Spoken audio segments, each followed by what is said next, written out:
El día de hoy vamos a hablar acerca de la estructura del sistema tributario de Colombia, de la clase de planeación fiscal, y las integrantes somos Dania Forero Ramírez, Juliet Paola Rebollo Ríos y Caroline Ríos Galvis. El sistema tributario de Colombia está dividido en dos, pues como en dos partes. La estructura está repartida en dos, que son los tributos nacionales y los tributos departamentales o municipales. Entonces, las características principales del sistema tributario de Colombia, una de sus características es que el Estado, a través del Poder Legislativo, en este caso el Congreso, tiene la facultad exclusiva de imponer tributos y establecer sus procedimientos. Las entidades territoriales también pueden establecer tributos dentro de su jurisdicción, pero eso siempre sujetos a las leyes que haya establecido el Congreso. Entonces, por eso se dice que la facultad exclusiva es del Poder Legislativo. El sistema tributario es la principal fuente que el país tiene para cubrir el funcionamiento del Estado y todos sus programas sociales. Según el artículo 95 de la Constitución Política, los colombianos tienen la responsabilidad de contribuir con los gastos e inversiones del Estado dentro de los conceptos de justicia y equidad. Entonces, el sistema tributario es la forma en la que el Estado se financia, funciona y adicional establece sus programas sociales que permiten justicia y equidad en generales dentro del país o en el caso de los municipios y departamentos de acuerdo a cómo corresponda. En esta estructura también encontramos elementos del tributo. Estos elementos son más generales porque pues también los podemos encontrar de pronto en otros países, pero pues enfocado a Colombia tenemos lo siguiente. Entonces el sujeto activo, que en este caso es el Estado, recordemos que el Estado pues hacen parte del Estado obviamente todas las instituciones, que es el que está facultado para imponer tributos y exigir su pago. El sujeto pasivo es quien debe soportar el impuesto, es decir, quien lo paga, y en este caso se llamaría contribuyente, que es la persona sobre quien recae la obligación y cumple unas características definidas para aplicar a ese impuesto, sea porque tiene X ingresos o porque presenta cierto patrimonio, ciertas riquezas.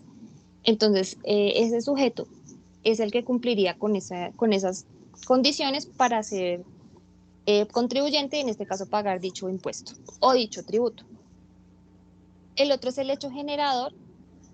¿Qué es el hecho generador? La realización de ese hecho generador origina el nacimiento de esa obligación tributaria. O sea, ese sujeto pasivo cumple con ese hecho generador, por lo tanto, entra a ser un contribuyente y pagar X tributo. La tarifa es el porcentaje o monto que debe pagar ese sujeto pasivo cuando realice el hecho generador y pues obviamente se genere esa obligación de pagar el tributo correspondiente. Y la base gravable es el valor o monto sobre el cual se calcula el tributo que se va a pagar. Entonces, según esa tarifa indicada, se genera obviamente el valor que el contribuyente debería pagar. Entonces, estos 5 elementos en teoría se deberían encontrar en todos los tipos de tributos que hay en el país, tanto en los nacionales como en los departamentales y municipales. Bueno, la estructura del sistema tributario, como decía mi compañera, se divide en dos. En este caso son los impuestos nacionales y los impuestos departamentales y municipales, que están regidos por el régimen impositivo y en este caso las entidades que hacen parte de esta estructura es la DIAN, el Departamento de Impuestos y Aduanas Nacionales y la Secretaría de Hacienda. Los impuestos nacionales como el impuesto de renta, el IVA, el gravamen a los movimientos financieros, el impuesto nacional a la gasolina y a la CPM, el impuesto nacional al carbono y el impuesto timbre, son recaudados por la DIAN, y los impuestos como los departamentales que son el impuesto de registro, impuesto de consumo del cigarrillo, de bebidas alcohólicas, etcétera, y impuestos de vehículos, entre otros, son recaudados por la Secretaría de Hacienda, igual que los municipales, como el impuesto de industria y comercio, el ICA, el predial unificado y la plusvalía, entre otros. Los impuestos nacionales se clasifican entre dos tipos, que son los directos y los indirectos. Los directos son los que se imponen directamente sobre el patrimonio o la riqueza de la persona o del contribuyente. Los indirectos se cobran por la transacción que hace el contribuyente en el caso de una compra o en una venta, en este caso como el ejemplo del IVA.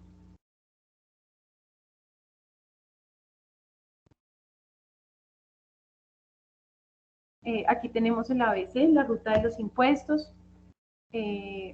Digamos que la DIAN es una entidad en que se encarga en poner la publicación o el calendario tributario. El pago del impuesto, cuando es nacional, lo que les explicaba, se hace a la DIAN. Cuando es departamental o municipal, se hace a las secretarías de Hacienda de los municipios.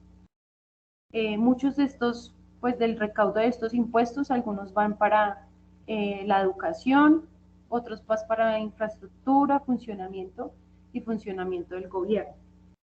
Cabe resaltar que los impuestos recaudados que son nacionales van para el interés general de la nación. En cambio, los impuestos departamentales y municipales, los recursos recaudados van para la inversión y manejo del bien del departamento o el municipio.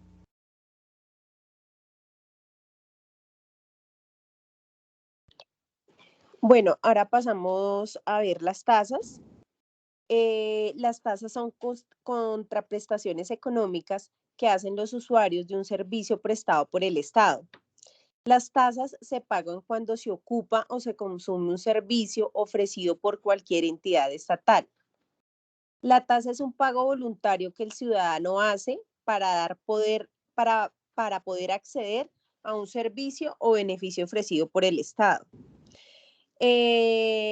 Las tasas tienen unas características que se dieron por la Corte Constitucional en la sentencia C040 del año 1993 y las siguientes características son: el Estado cobra un precio por un bien o servicio. El precio pagado por el ciudadano al Estado guarda relación directa con los beneficios derivados del bien o servicio ofrecido. Caben ciertos distributivos que son el ejemplo a las tarifas diferenciales. Está el ejemplo típico que son los precios de los servicios públicos urbanos como energía, aseo y acueducto, que son empresas privadas. Por su parte, la sentencia, la C465 de 1993, señala que son aquellos ingresos tributarios que se establecen unilateralmente por el Estado, pero solo se hacen exigibles en el caso de que el particular decida utilizar el servicio público correspondiente. Es decir, se trata de una recuperación total o parcial de los costos que genera la prestación de un servicio público. Se autofinancia este servicio mediante una remuneración que se paga a la entidad administrativa que lo presta. Está la diferencia entre las tasas, que las tasas permiten acceder a un servicio. La contribución para fiscal se paga con destinación específica sin derecho a la contraprestación. Por ejemplo, cuando el empleador paga los aportes al SENA, no tiene derecho a recibir ningún servicio por parte de esa entidad, lo que diferencia de la tasa. Y el impuesto se paga sin derecho a nada, sino a una expectativa de bienestar general provista por el Estado, mientras la tasa se paga por acceder a un servicio en específico. El impuesto se paga porque sí, con una contribución legal y obligatoria para la financiación del Estado en su conjunto. En esto vemos las tasas.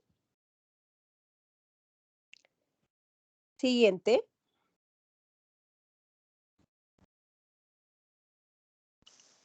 En el caso de las contribuciones especiales, estas se generan por la obtención de un beneficio por parte del obligado tributario como consecuencia de la realización de obras públicas. Este caso de las contribuciones especiales también está regida por entes territoriales, que en este caso cada uno, de acuerdo al tipo de obra y de los bienes que se beneficiaron, fija el valor que se debe cobrar por esta valorización. La valorización recae sobre los bienes inmuebles y debe ser pagado por sus propietarios o poseedores por la construcción de obras de interés público, obras públicas de interés general que benefician a los inmuebles sujetos al gravamen. Muchas gracias.